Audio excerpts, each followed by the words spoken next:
The people in Moore and Norman have been extremely generous in their giving. Last Christmas, Moore residents gave back to those less fortunate, and so did city employees. From the Salvation Army to Shop with the Cop to Santa Express, City of Moore employees and Moore citizens were full of Christmas charity. We'll show you how, and later. So we're hoping that we can find him a really good home, because he'll make someone a real good addition to their family. A group of Moore volunteers are hoping to make a difference at the Moore Animal Shelter, and they're looking for animal lovers in the area to join their efforts. We'll introduce you to Moore Pawsabilities a bit later in the show. Stay tuned.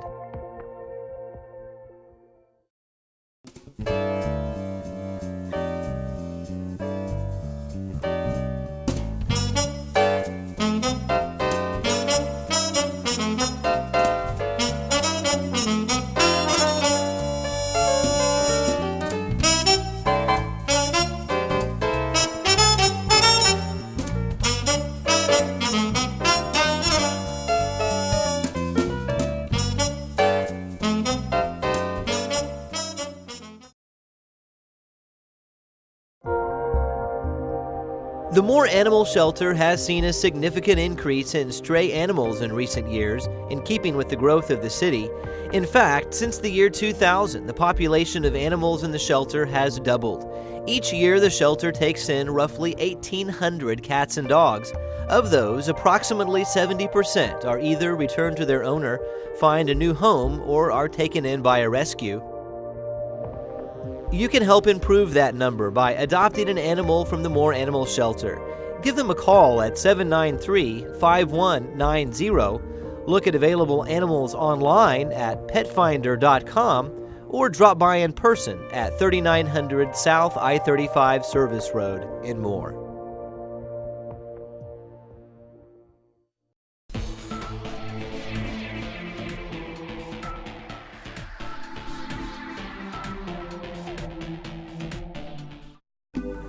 This is Sugar Ray. Sugar Ray is, as you can see, is a puppy. He's a terrier mix. Sugar Ray was found on the street, a stray puppy taken in by the Moore Animal Shelter with hopes that someone might want him in their home. Today, Sugar Ray is on display at PetSmart in Moore, where the Moore Animal Shelter is providing an adoption day. We do adoption events every third Sunday at PetSmart here in Moore, and they're from 1 to 4. And if there's other community events, then we're trying to get into doing those. As of right now, we're just doing the third Sundays. Adoption days at PetSmart are orchestrated by a group of volunteers called Moore Pawsabilities, local citizens who love animals and want to help the Moore Animal Shelter. It is a volunteer-based group. We are applying for the nonprofit, and we are hoping to help with educational materials, educating the public, and helping to raise money and do things for the community, raise money to help with additional costs that animals that wouldn't normally get something done, like heartworm treatment or broken legs fixed, that is not in a city budget, to be able to actually get those dogs fixed. This is George, and he is a bulldog beagle mix. As you can see, his tail is constantly wagging. He loves just anybody and everybody, loves to be petted, will do anything for treats or food. Good boy. And on this day, George is getting the royal treatment, a seat with the big guy in the red suit. While George's Christmas list consisted mainly of a loving family to adopt him, most of the dogs sitting with Santa already had good homes and were taking photos as part of a fundraiser for the Moore Pawsabilities group. $5 from every photo went back to the group to help with needs at the animal shelter and increase the visibility of dogs and cats needing adoption. Well, all of us love animals, and the animal shelter is not a no-kill shelter, so we know that if we can encourage people to come out and visit with us and see the animals, then we can hopefully find them homes. So we all just love animals, and we all would just love to see them go home to a loving family. One of the big expenses the Moore Pawsability group helps pay for is heartworm shots for dogs and cats at the shelter, something the city budget doesn't always provide funding for. A lot of dogs come in that have heartworms. We also rescues don't always want to take that responsibility on, and certainly a new owner doesn't always want to take that responsibility on, because that can be upwards of several $100s. And, that is a totally treatable thing for a dog to usually have. So we try to raise the money and get that dog out to a rescue, or if someone is wanting to adopt it, to at least help pay for part of that. The More Possibilities group is relatively new and small, but they'd like to see that change.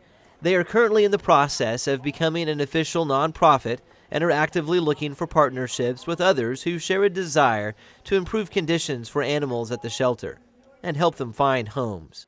We welcome volunteers. We would love businesses to step up and do some sponsorships for us, or any professionals that would like to, lend some services or time. Come and see us. We're at PetSmart. You can go to the City of Moore website. There's an animal on the animal welfare page. There's application to become a volunteer. Come see us. That's all I can say. Of course, they're also looking for people to adopt an animal, a process that's easy and inexpensive. If you were interested in adopting one of our dogs that we've seen here today, or you could come up to PetSmart today or come to Moore Animal Shelter. You fill out paperwork, and it's $70 to adopt a dog, and of course that has them fully vaccinated, up to date on all their shots. It has them altered, and it has them microchipped. So they get all of that, and of course any other little issues that they may be having will be dealt with too before you would actually take them home. Not a bad deal for you or the dog or cat you might be adopting. At the end of the day, that's what it's all about for More Possibilities and the Moore Animal Shelter. Good homes for good pets. With a small investment up front and a lot of love, it's a winning formula. So we're hoping that we can find him a really good home, because he'll make someone a real good addition to their family, as will all of these dogs. If you have the time and the love to give them, they would love to come and share that love with you as well. For more about the Moore Animal Shelter and the More Possibilities group, contact the shelter at 793-5190.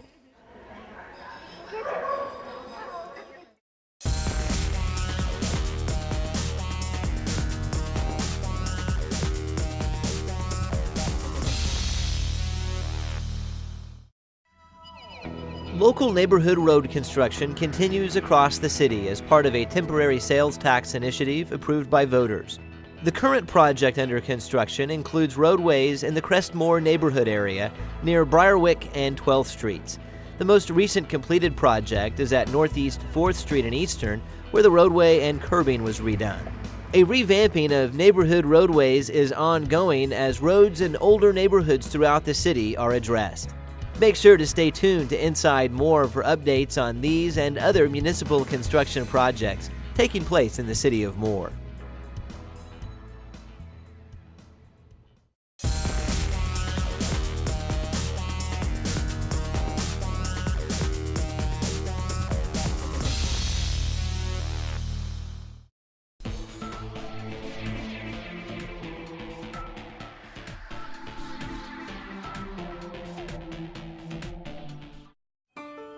This is Moore City Manager Steve Eady in front of Hobby Lobby in Moore, ringing the bell for the Salvation Army. And he's not the only city employee who volunteered for the Salvation Army during the holidays. The fire department takes a day, the police department takes a day, the city employees take usually a couple of days. They all take time out of their own personal schedules that's not away from their jobs. The Moore Library always takes anywhere up from a day to 3 days. Everybody's just been extremely cooperative. Volunteering for and giving to the Salvation Army in Moore is particularly beneficial to our area, as all of the funds stay local. Merry Christmas. They do have a shelter in Norman. They both have they have a side for males, side for females, and they also have an area for families, which is constantly full. They try to meet, like I say, food needs, clothing needs for anybody in Cleveland County that needs it. But bell ringing for the Salvation Army isn't the only way city employees gave back this Christmas. This caravan of police cars is something you'll only see at Christmas time. Inside of each of those cars is an officer and a kid. so that we can have 25 police cars just driving down, Telephone Road, 19th Street. But it was just amazing. You're talking maybe a quarter-mile long of police cars, just lights, sirens, just making noise. People were pulling over the side of the road, taking videos of us, taking pictures of us, and it was pretty good.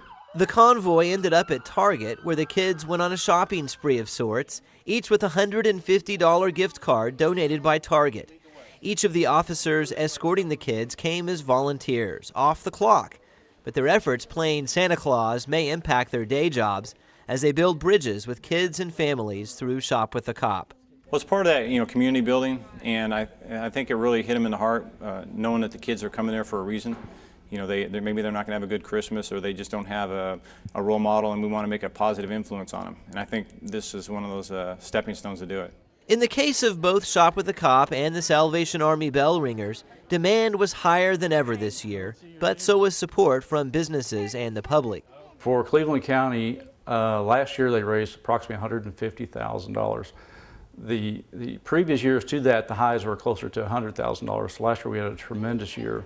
The people in Moore and Norman have been extremely generous in their giving. In the case of Shop with a Cop, the gift card amount increased from $100 to $150, and the number of families increased from 15 to 25. There were some tears going, some of the parents, and I think it relieved a lot of stress on some of them for the holidays. Because we threw in a lot of extra goodies this year from local merchants that we didn't have last year. An increase is also expected for another major Christmas operation through the city, the Moore Fire Department's Santa Express program. We're projecting around 500 this year is what we're looking at. Last year I think it was running 460, but we're probably going to be around 500, and that give or take. Santa Express is a yearly toy drive orchestrated by the Moore Fire Department, providing families in financial hardship with gifts for their kids at Christmas. Like the Salvation Army and Shop with a Cop, firefighters donate their time to run the program. 100% of everything we raise is given back to the kids. There's no overhead cost. We furnish anything that's out of pocket. The firefighters themselves pay for that. So anything we raise goes right back to the kids. There's no compensation for us at all. In many cases, firefighters buy the toys and deliver them. They also raise funds through golf tournaments and other fundraisers. But this year, it's not just firefighters helping out. We have a lot of families now that we helped years ago that are coming in helping us do the program. In the last several years, we've had several families that are bringing us toys. I've had a couple families that want to come up and help, process as far as getting toys ready for the kids. And so it's just come full circle. They say what goes around comes around, and giving back seems to be a great example of that, often impacting the giver far more than the receiver. Doesn't make us look like the bad guys all the time. It's fun to be nice. Everybody really enjoys it. I mean, right now it's a lot of fun to get started, and then by the time we're done with it, everybody's sort of glad, it's wrapping up because there's so much to do. But then by January, February, we're already talking about our golf tournament and what we're going to do different next year and how we're going to try to improve the process. This was really a good time. People are extremely courteous, extremely friendly. You get to visit with people. You get to explain to the kids. A lot of the parents will explain to the kids what's going on, and we'll get a chance to talk to the kids and explain to them where the money's going. And it's really kind of fun. And there's no reason you can't join in the fun, too. Santa Express, Shop with a Cop, and the Salvation Army all accept donations year-round. For more information about Santa Express, check their website at moresantaexpress.com. To learn more about Shop with a Cop, call 793-5171. And to get additional information about the Cleveland County Division of the Salvation Army, call 364-9910.